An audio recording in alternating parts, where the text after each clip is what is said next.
সভাপতি ও সম্পাদক, উপস্থিত আছেন আমাদের মাননীয় চেয়ারম্যান, উপস্থিত আমাদের কলি আক্তার, উপস্থিত আছেন আমাদের সাবেক চেয়ারম্যান আক্কাস ভাই, উপস্থিত আছেন আমার সহসভাপতি খালেক ভাই, উপস্থিত আছেন আমাদের মঞ্জত ভাই, উপস্থিত আমাদের সাংগঠনিক কাশেম ভাই, উপস্থিত আছেন আমাদের ডাক্তার লতিফ ভাই, উপস্থিত আমার যুব দল, ছাত্র দল, স্বেচ্ছাসেবক দল, আমার এই ওয়ার্ড থেকে সভাপতি সম্পাদক সবাইকে জানাই আসসালামু আলাইকুম। আমি যেহেতু আমার গ্রাম বেশি বলবো না, আমার বিশেষ কথা হইলো আমার রানীগের বিএনপি ভাইদেরকে আমি স্বাগত জানাই। কারণ আমার এক সময় 15 আগস্টে এইখানে যে পিছনের জায়গায় আমাদের শহীদ মিনার বানাইয়া কাটিয়া আমার মামলা দিয়েছিল, কিন্তু আমাদের রানীগের বিএনপিরা অত্যন্ত সাহায্য করছে, আমার সর্বাধিক সাহায্য করছে। এই কারণে আমি আমার রানীগের বিএনপিকে স্বাগত জানাই, আমারও শুভেচ্ছা জানাই।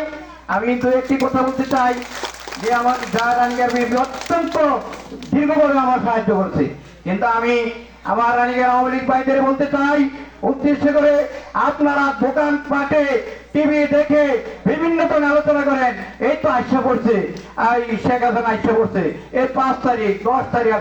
আমি হুঁশিয়ার করে যেতে চাই আমার রানীগের ভাই আওয়ামী লীগ ভাইদের, আপনারা কোনো যুক্তি যদি এখন থেকে কোন দোকান পাড়ে বসে করেন, আপনাদেরকে আর ছাড় দেওয়া হবে না। আমি আবারও বলতে চাই অনুরোধ করে, আর যেন কোনোদিন না উনি যে দোকান করে বসিয়া বিভিন্ন প্রযুক্তির মহল বিভিন্ন সমালোচনা করে। আমি ওদিন নাকি শুনেছি আমাদের গোপালগঞ্জ একটি গন্ডগোলের পরে এখানে কিছু আর 5-7 লোক মিছিল দিতে হয়েছিল, মানে তার বাস্তে স্বাধীন করে আনিছে। ওদের আমি বলতে চাই এরা কোনো আওয়ামী লীগের চিহ্নিত লোক না, কিন্তু এরা তো আইসা পড়তে মিছিল দিত, সাহস কত। কিন্তু আমি ছিলাম না, আমার কাছে কয়েকদিন বলছে, তাই এটা সবার সাথে সমান না।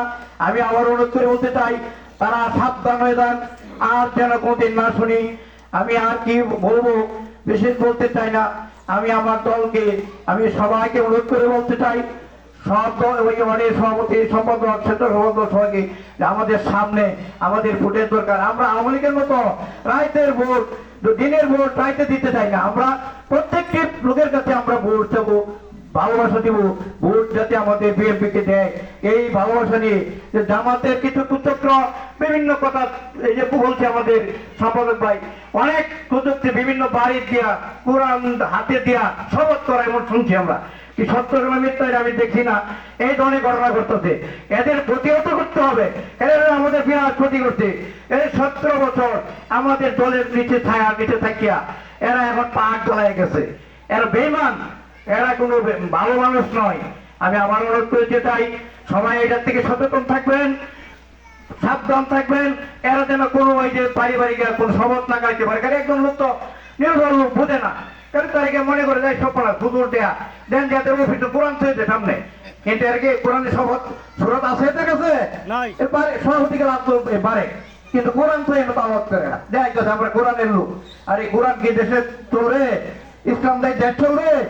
সব দেশে দেশে 12 লোক, 12 দেশের লোক, বিভিন্ন জাতের লোক, এখানে কি ইসলাম দেশ চলবে? কিন্তু এরা বলে আমরা ইসলাম দেশ স্বাধীন করবো। আরে না, এটা তো ইয়া না, সৌদি আরব না। আমি সবাইকে আমি অনুরোধ করতে চাই, আমি সবাই দলটা ভালোবাসেন, যেন ভোট আমাদের কোনো ক্ষতি না হয়। এই যে আমার কাসিম ভাই বলেছে দরবা কোন সালিশি কোনোদিন আমরা না চাই, এটা আমার বিশেষ অনুরোধ থাকবে। কারণ আমাদের এইগুলি যায় অনেক ক্ষতিগ্রস্ত হয়, একজন এক পক্ষ ভালো হয় এক পক্ষ খারাপ হয়। এইগুলি যার থেকে আমরা বিরত চাই। আমাদের ব্যারিস্টার কায়সার কামালের নির্দেশ, এই নির্দেশ যেন আমরা অক্ষর অক্ষরে পালন করি। সবাই পালন করবো তো আমরা।